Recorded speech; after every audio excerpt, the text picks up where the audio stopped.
This is the Lone Crater YouTube. We hope this video helps. In this video, I will explain how to study data handling.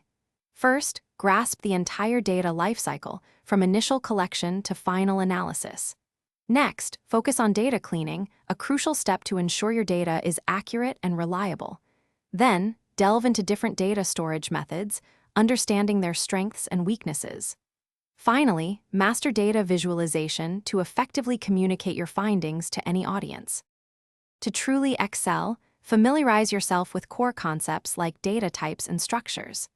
Understand how relational databases, with their structured tables, differ from non-relational databases, which offer more flexibility for diverse data.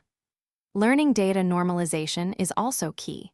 It helps reduce data redundancy and significantly improves the overall integrity of your datasets, making them more efficient and reliable. For practical application, mastering SQL is non-negotiable for relational databases. Python or R are your go-to languages for advanced data manipulation and statistical analysis, offering robust libraries. Don't underestimate spreadsheet software like Excel for initial data exploration and smaller tasks.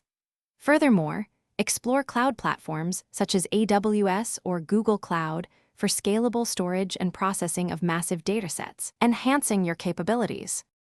Continuous learning is vital in this dynamic field.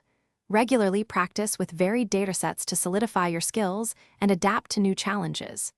Stay informed about emerging tools and evolving data handling techniques to remain competitive. Crucially, understand data privacy regulations, such as GDPR, to ensure ethical and legal data management. Finally, collaborate with peers. Sharing insights accelerates learning and problem solving.